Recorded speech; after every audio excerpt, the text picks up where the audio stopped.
Hoy, en Renovando tu Mente con el Dr. R.C. Sproul.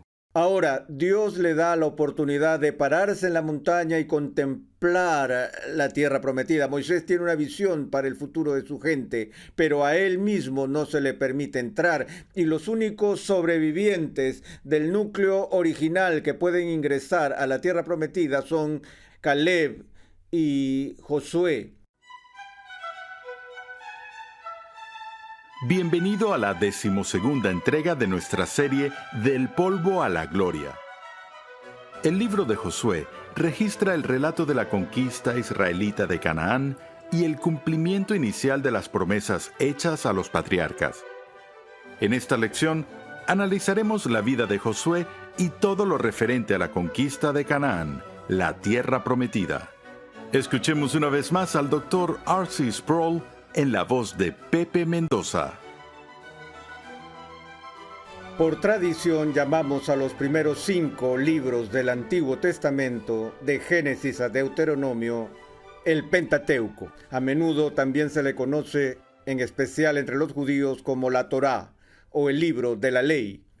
Pero se le llama el Pentateuco debido al prefijo penta, que por supuesto significa 5, como el Pentágono. Pero algunos han argumentado que originalmente el Antiguo Testamento fue organizado distinto y que los primeros 6 libros del Antiguo Testamento estuvieron agrupados juntos y por lo tanto se les llamó no el Pentateuco sino el Hextateuco, nombre que significa los primeros 6 libros de la Biblia, incluyendo el libro de Josué. Ahora, creo que el peso de la evidencia dice lo contrario y que hay una línea clara de demarcación entre el libro de Deuteronomio, que finaliza con el Pentateuco, y el libro de Josué. Pero solo menciono ese pequeño detalle de manera casual para llamar la atención sobre la idea de que a pesar de que Josué empieza con una nueva dimensión de la historia del Antiguo Testamento, todavía se ve la gran continuidad que existe entre el periodo de Moisés y el final del Pentateuco con el inicio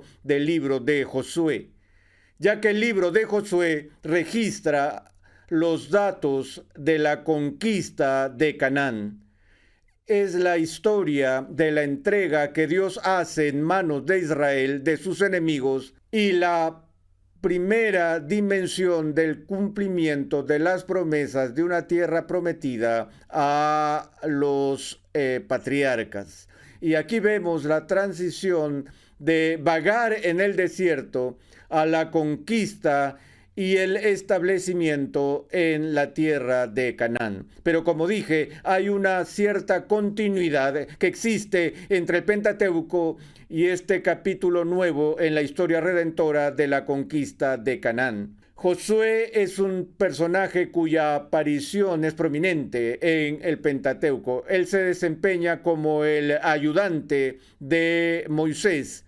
Y recordamos a Josué por ser uno de los 2 espías fieles que habían sido enviados para espiar la tierra prometida. El resto de los espías regresaron y dijeron: oh, hay gigantes en la tierra y la tierra es difícil y si intentamos ir seremos aniquilados y así por el estilo. Y estaban muertos de miedo ante los obstáculos que se interponían en su camino para poseer esta tierra. En cambio, lo único que Caleb y Josué ven es la oportunidad y regresan y dicen: es una tierra donde mana leche y miel, y trajeron muestras de los frutos que encontraron en ella. Y recordamos que después de todos estos años de vagar por el desierto, esta poderosa hueste de judíos o israelitas, quienes habían sido redimidos por el Éxodo, mueren todos en el desierto, sin poseer la tierra prometida. E incluso a Moisés se le prohíbe entrar a Canaán porque golpeó la piedra con su vara.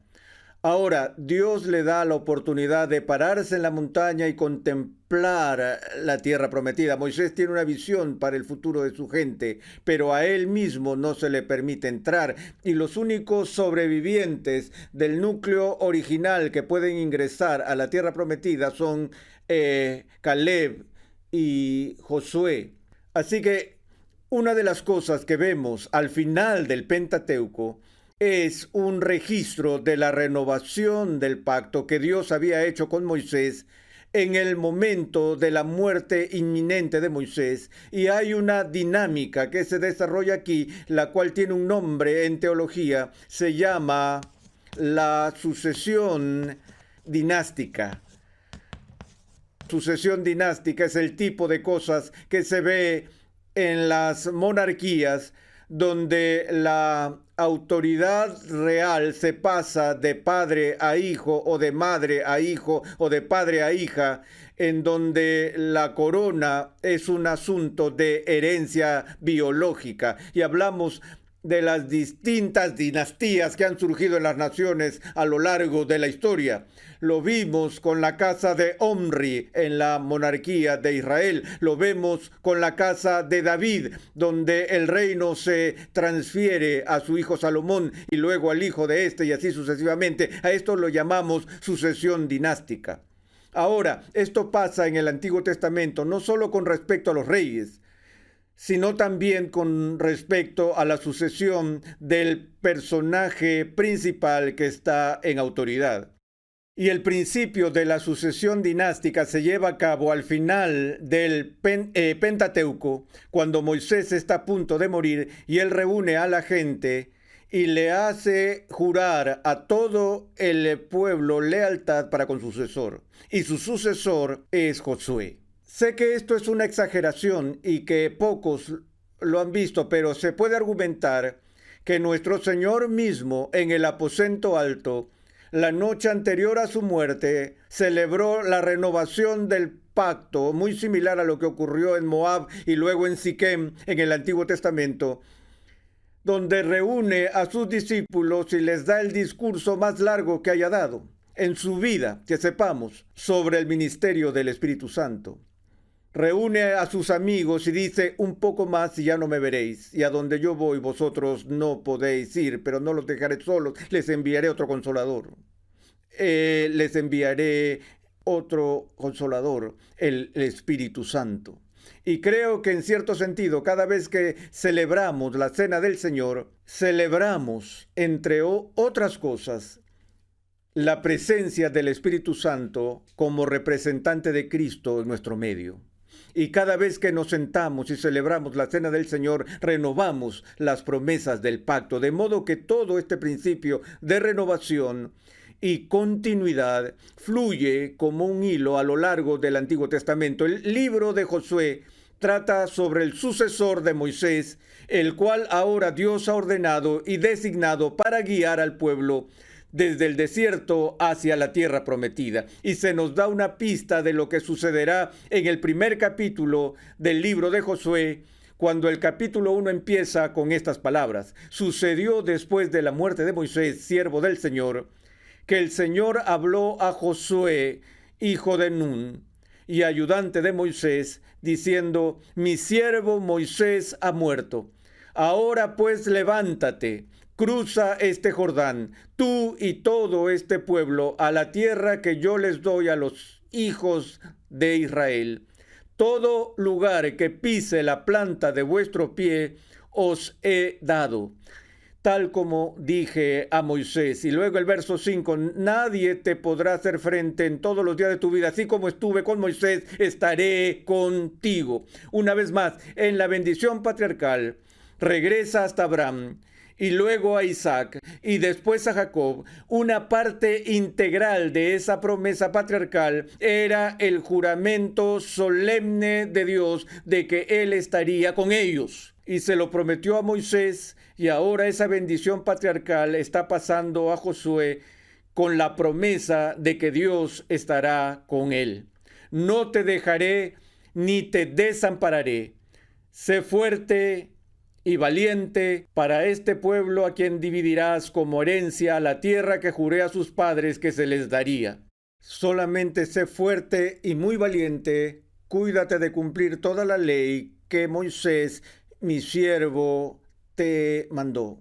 Y así, con este solemne pedido, Josué recibe la promesa de victoria la promesa de la presencia de Dios, la promesa que Dios continuará ejerciendo su papel como el guerrero divino que lucha por su pueblo y que va delante de su pueblo para asegurar la victoria y asegurar la conquista contra este país extranjero.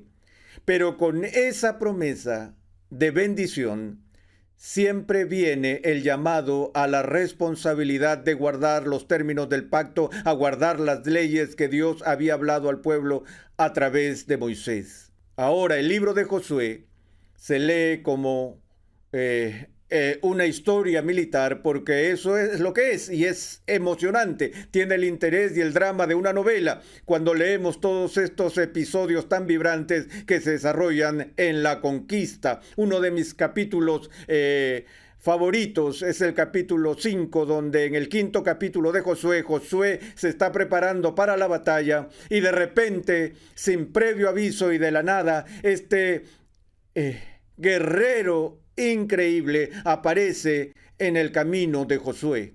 Josué lo mira y solo con mirarlo puede darse cuenta de que es un guerrero formidable. Y Josué no sabe si es uno de sus propios hombres o si es uno de los enemigos.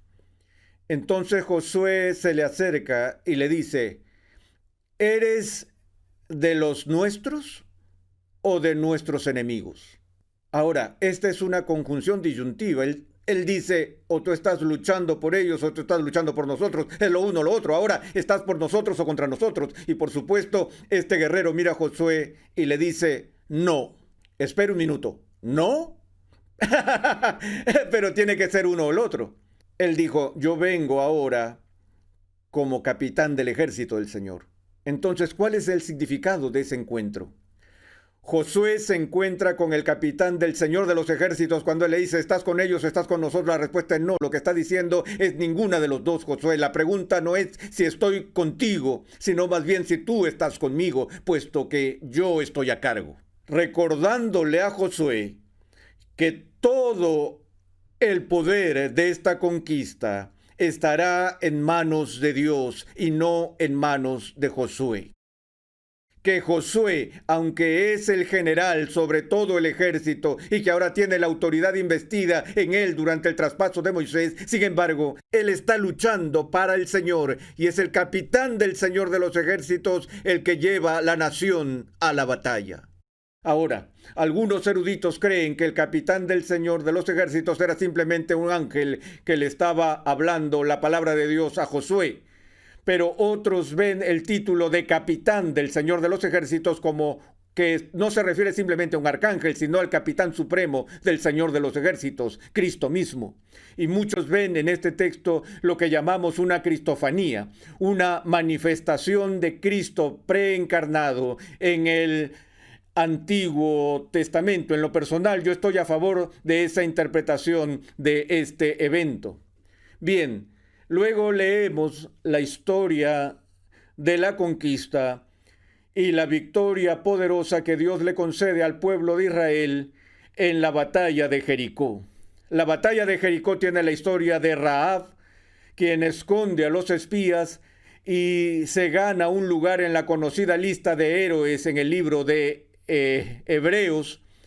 Y la manera como Dios se impone sobre esta ciudad demuestra otra vez su poder. La ciudad de Jericó cae no por el poder del ejército israelita, sino por el poder de Dios. Pero luego leemos ese capítulo triste de la derrota de los israelitas en la ciudad de Jai. ¿No había prometido Dios que todos los enemigos que estaban contra ellos serían vencidos? ¿Cómo podían perder? ¿Por qué perdieron? Por culpa del pecado de Acán que fue registrado allí, en donde vemos que después de la batalla de Jericó, él robó parte del botín de la conquista y escondió estos artículos valiosos en su tienda y violó las leyes de Dios en cuanto a la conquista, y como resultado de eso, Dios retuvo su favor y dejó que su pueblo perdiera. Ahora, toda la historia de la conquista de Canaán ha sido objeto de gran controversia. Recuerdo haber leído un plan de estudios escrito para muchachos de secundaria en una denominación X hace varios años, y el directorio de la iglesia que me invitó me pidió que revisara el sílabo para ver cómo estaba. Y mientras leía las secciones del Antiguo Testamento del sílabo, encontré que este tema se repetía una y otra vez, que la literatura del Antiguo Testamento no revela el carácter de Dios en su amor y gracia, sino que es el registro de un pueblo primitivo, quienes desde su perspectiva arcaica atribuyeron a Dios la fuerza causal de su propia mentalidad guerrera sedienta de sangre. Y específicamente lo que se menciona es la conquista de Canaán como ejemplo de una actividad en la que Dios no podría haber estado involucrado. Y el sílabo continuaba diciendo que a la luz de nuestra comprensión de Dios deducida del Nuevo Testamento, sabemos que Dios nunca autorizaría una conquista tan sangrienta como lo hace aquí, en la cual Él instituye esta práctica, la más ofensiva de todas, esta práctica a la que se le llama el jerem o la prohibición, donde Dios llama al pueblo judío en esta conquista no solo a capturar la tierra y destruir las ciudades, sino también a matar a todos los habitantes, hombres, mujeres y niños. Parece una vez más completamente despiadado. ¿Cómo podía llamarse a esa guerra santa, cuando era tan brutal? Esa fue la objeción planteada en este plan de estudios, y es planteada por muchas personas hoy en día porque simplemente no pueden entender lo que está sucediendo aquí en el libro de Josué y cómo algo como esto podría llamarse santo.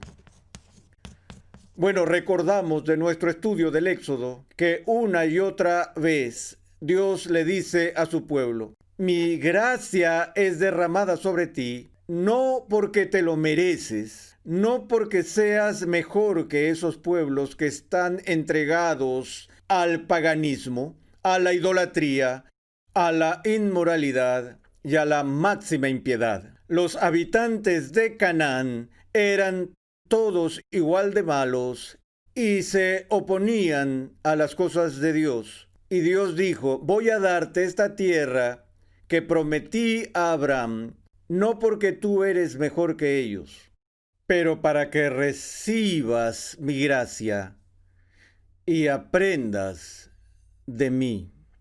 Anteriormente, Dios había manifestado su juicio de una manera más brutal cuando eliminó a todo el mundo con el diluvio. Y Él deja claro a lo largo de las Escrituras que llegará un día de juicio donde su ira se derrame contra toda forma de paganismo y toda forma de impiedad. Y lo que Él está diciendo aquí es: Josué, vas a ser un instrumento de mi justicia contra los cananeos. Los cananeos van a recibir justicia. Tú vas a recibir misericordia. Y voy a limpiar esta tierra porque es un lugar profano y esta es una guerra santa para recuperar mi gloria por medio de la exterminación de todos los principios y poderes de contaminación ya existentes. Y cuando entres allí, quiero que destruyas este lugar, porque estoy construyendo una nueva nación, un pueblo santo. Y no quiero que esta nación esté contaminada por el paganismo y la impiedad existentes allí. Y recuerdas que Josué y sus soldados no obedecieron en su totalidad con estos requisitos de Dios, puesto que hicieron alianzas impías y demás tratos con la gente de allí. Ahora, hay una razón por la que todo esto se lleva a cabo con tanto detalle, y es para proteger es para proteger a Israel quizás de la enfermedad más aterradora que les pudiera afectar a lo largo de su historia. Y ese fue el problema del sincretismo. En un sentido, la historia de Israel del Antiguo Testamento es la historia del sincretismo. ¿Y qué es el sincretismo? El sincretismo implica una mezcla o mezclas de elementos dispares de distintas fuentes. Tan pronto como el pueblo judío ocupó la tierra prometida, empezaron a incorporar en sus propias prácticas religiosas elementos paganos. Pensamos en las disputas que se dan entre los profetas y Acab y Jezabel y todo eso, porque incluso el rey estaba involucrado en el establecimiento de altares paganos y adoración a Baal. Y todas estas disputas que continúan en el Antiguo Testamento están diseñadas para detener el ingreso de elementos paganos, magia, hechicería, idolatría y ese tipo de cosas en la nación de Israel. Israel debe practicar la separación étnica para que no se mezclen con otras culturas y se contaminen, porque serán luz para las naciones. Pero una vez más, la historia de Israel es el fracaso de Israel para llevar al Jerem a su plenitud. En cambio, hacen amistad con los paganos y empiezan a construir puentes que llevan hacia los paganos, y es un camino de doble sentido, y muy pronto el paganismo se estaría moviendo más fuertemente a través del puente hacia Israel. Entonces la luz de Dios se está moviendo a través del puente hacia las naciones antiguas. Es así que la guerra santa se diseñó para minimizar la influencia del paganismo en Israel. Al final del libro de Josué hay una recapitulación fantástica, una vez más, de las promesas del pacto que se habían hecho. Otra sucesión dinástica se realiza en la que Josué reúne a todo el pueblo para renovar el pacto que Dios había hecho con sus padres. Una vez más, por ahora Josué es viejo y está a punto de morir. Y es en esa ocasión que él le dice al pueblo de Israel: escoged hoy a quién habéis de servir. Si Dios es Dios, entonces servidle. Y continúa diciendo: pero yo y mi casa serviremos al Señor. Y el libro termina en este contexto, donde todas las personas que se reúnen allí, que ahora poseen la tierra prometida, dicen ante Dios y sus testigos en presencia de Josué: serviremos al Señor. Y juran guardar las ordenanzas de Dios y los mandamientos de su pacto.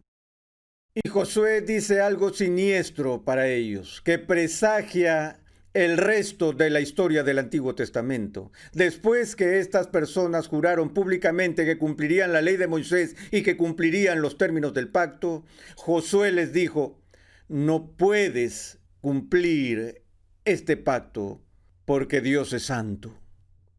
No puedes hacer estas cosas porque Dios es santo.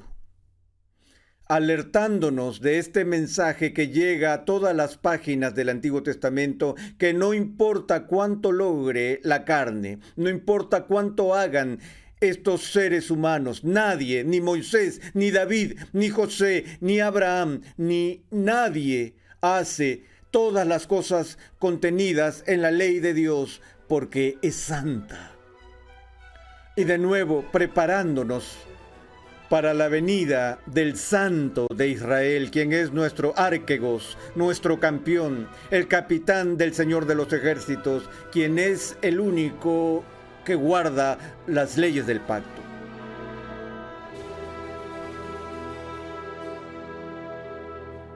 La conquista de Canaán ha sido rutinariamente criticada por los eruditos como una campaña innecesaria y excesivamente brutal, nunca sancionada por un Dios amoroso. Sin embargo, hoy hemos visto que la campaña de Josué en Canaán fue en verdad una misión divina que trajo juicio sobre los malvados y gloria no para Josué, sino para su santo Dios. El libro de Jueces es un libro emocionante y lleno de acción.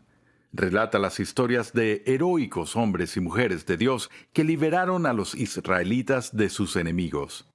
En el siguiente capítulo de esta serie, R.C. Sproul discute el período de los temas del libro de Jueces. Renovando tu mente es una producción de los Ministerios Ligonier, la confraternidad de enseñanza del Dr. R.C. Sproul. Nuestra misión, pasión y propósito es ayudar a las personas a crecer en su conocimiento de Dios y su santidad.